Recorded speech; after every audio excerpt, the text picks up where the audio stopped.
Ես գիտեմ, Ժողովուրդ ջան, որ շատ մտահոգություններ կան կապված ԵԱՏՄ-ի շրջանակներում մեր process-ների հետ։ Ես նախ ուզում եմ ասել, որ կառավարությունով մենք արդեն որոշում ենք կայացրել, որ բոլոր այն դեպքերում, երբ որ անարդար արտահանումների խոչընդոտներ եղած կլինեն, մասնավորապես ամենատարբեր բաներով, ինչ եմ ասում անարդար, որովհետև ապրանքներ լինում են երբեմն, որոնք որակի ստանդարտին չեն համապատասխանում։ Ես էլ 2018 թվին ես էլի այդ ասում եմ ժողովուրդ, մենք չենք կարա անորակ ապրանք արտահանենք մեր ինքնիշխանության եւ մեր պետական շահերի հաշվին։ Այսինքն սա առանձին թեմա է, մենք այդ գործարարներին աջակցելու ենք, որպեսզի իրանց ապրանքները բերեն որակի նոր ստանդարտի։ Մյուսների դեպքում, երբ որ կա անարդարություն, մենք այդ բոլոր դեպքերում աջակցության ծրագրեր կանենք, որպեսզի այն ինչ որ պիտի արտահանվել եւ չի արտահանվել, մենք այդ ապրանքների դեպքում սուբսիդավորման ծրագիր կիրականացնենք, որպեսզի տուժողներ մեր տնտեսության մեջ չլինեն։ Ավելին ասեմ, հիմա մենք ասում չկա չարիք առանց բարիքի։ Շատ արագ նոր արտահանման շուկաների մասին է խոսքը եւ հենց այսօր արդեն մեր մի քանի բիզնես պատվիրակություններ մեկնել են եւ շնորհակալ ենք մեր միջազգային գործընկերներին արագ արձագանքման համար եւ առաջիկայում արդեն մենք կոնկրետ առաջարկներ ունենք վարդերի գնման հետ կապված, միրգ բանջարեղենի գնման հետ կապված եւ ես այդտեղ մի հատ վատ լուր կա, որը այս իրավիճակում դառնում է լավ լուր։ Վատ լուրն է, որ մեր արտադրանքի ծավալները ընդհանուր առմամբ այն շատ մեծ չեն։ Մի հատ ասենք ենթադրենք մի հատ նորմալ եվրոպական սուպերմարկետների ցանցը մեր արտադրանքը տենց միանգամից բան կանի։ Լավ լուրն է, որ այսինքն մենք այդտեղ մեծ խնդիրներ չենք ունենա, բայց միևնույն ժամանակ ես ուզում եմ մեր ուշադրությունը հրավիրեմ, որ ես Եվրասիական տնտեսական միության միակ պաշտոնյան եմ, որ համ միջկառավարական խորհրդի անդամ է, համ բարձրագույն տնտեսական խորհրդի անդամ է, ընտրություններից հետո կվերադառնանք եւ այդ բոլոր հարցերը, որոնք կան կլուծենք, բայց անկախ ամեն ինչից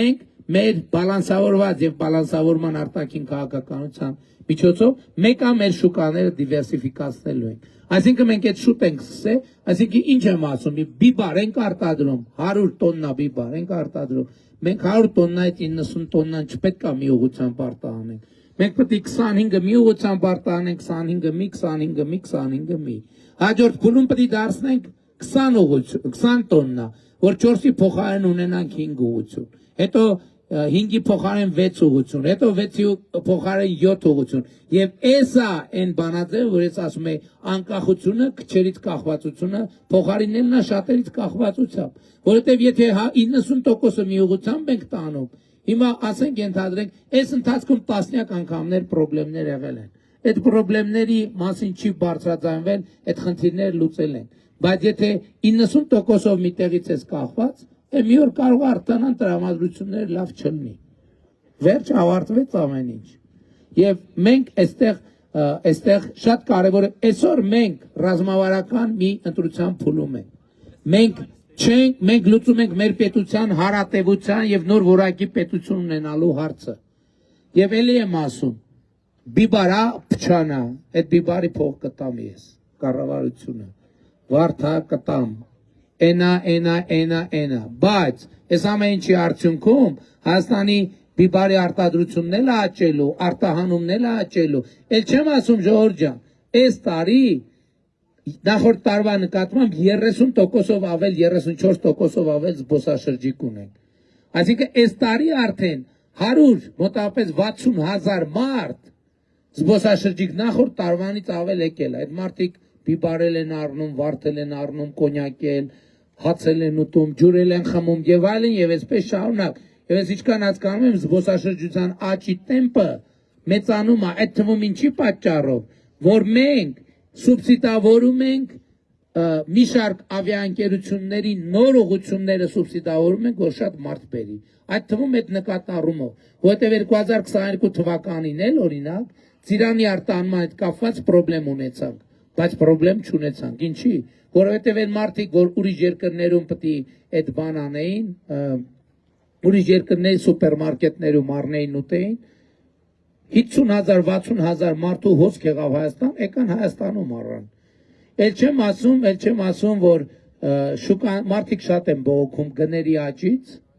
Հիմա այս իրավիճակը հույս ունեմ մի քիչ կօգնի, որ Միրգ Բանջարեղենի եւ այլնի գները մի քիչ Հայաստանի Հանրապետությունում ընկնեն, բայց այնց որ արտահանողները իհարկե չտուժեն եւ մենք իրանց անպայման կաջակցենք։ Բայց նաեւ այս պատմությունները ամեն ինչը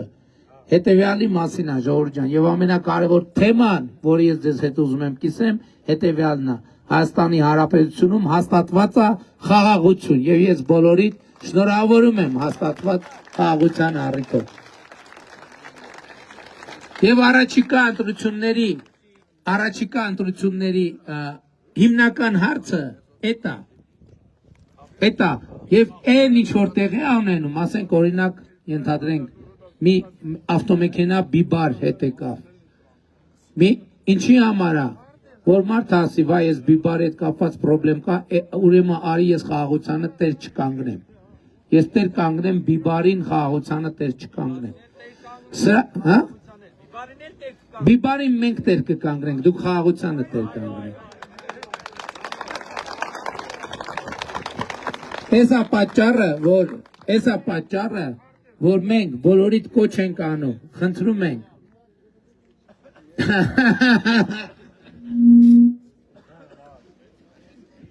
Դերժակմը կյանքը լավանում է մեծ տեմպերով, չէ։ Բոլորիդ կոչ ենք անում, խնդրում ենք 2026 թվականի հունիսի 7-ին, հա, իմիջայլոց ասեմ, հետևյալն էլ ասեմ, 2025 թիվը առաջին օրացուցային տարին է, որ Հայաստանը արտագաղթը կանգնել է, ներգաղթ սկսել։ Այդ թվում գիտեք ինչի պատճառով, խաղաղությունը այո, հիմա այսօր օրինակ մարզպետի հետ քննարկում ենք սուբվենցիոն ծրագրերը, համայնքի մասով նախորդ 8 տարիներին մենք 20 միլիարդ դրամ, մոտապես 20 քանի միլիարդ դրամի համայնքի ֆինանսավորում մենակ, ընդհանուր 40 քանիսա, համայնքի մասով 20 համայնքների մասով 20 քանի միլիարդ դրամի սուբվենցիոն ծրագիր ենք իրականացրել։ Այս տարի արդեն Գեղարքունիքի մարզի համայնքները իրանք 2026-ի համար 20 միլիարդ դրամի ծրագիր են, 20-ից ավել, չէ՞։ Այսինքն 25 միլիարդ, որից 20-ը կհաստատվի։ Այս ինչ է նշանակում, ժողովուրդ ջան։ Այս նշանակման նոր աշխատատեղեր, որովհետև մենք 300 դպրոց 500 մանկապարտեզը կառուցեցինք, հիմա հաջորդ 300 դպրոց 500 մանկապարտեզն ենք կառուցելու, 100 խաղահարապարակ կոմբինացված կառուցելու ենք, 100 սպորտ դպրոց, երաժշտական դպրոց, արվեստի դպրոց կառուցելու ենք։ Մենք ճանապարհաշինության տեմպերը նույն ձևի շարունակելու ենք։ Այսինքն պլյուս այս ամեն ինչին սուբվենցիոն ծրագրը, ել չեմ ասում շինարարության ոլորտը։ Մենք այսօր ժողովուրդ Հայաստանի Հանրապետությունում արդեն խորհրդային միության ծավալներով բնակարանաշինություն է իրականացվում Հայաստանի Հանրապետությունում։ Պարոն Վարդանյանը ստեղ էր, Եղիազար Վարդանյանը ստեղ էր։ Երեք այդ թվերն նայեցինք, արդեն խորհրդային միության ծավալներով մենք բնակարանաշինություն ենք իրականացում։ Էլ չեմ ասում, մենք այսօր Հայաստանում այնպիսի դպրոցներ ենք կառուցում, որոնց որակի դպրոցներ խորհրդային միության երբեք գոյություն չի ունեցել։ Եվ այս ամեն ինչը եւ խաղաղության արդյունք է, եւ խաղաղությունը պահպանելու միջոց է։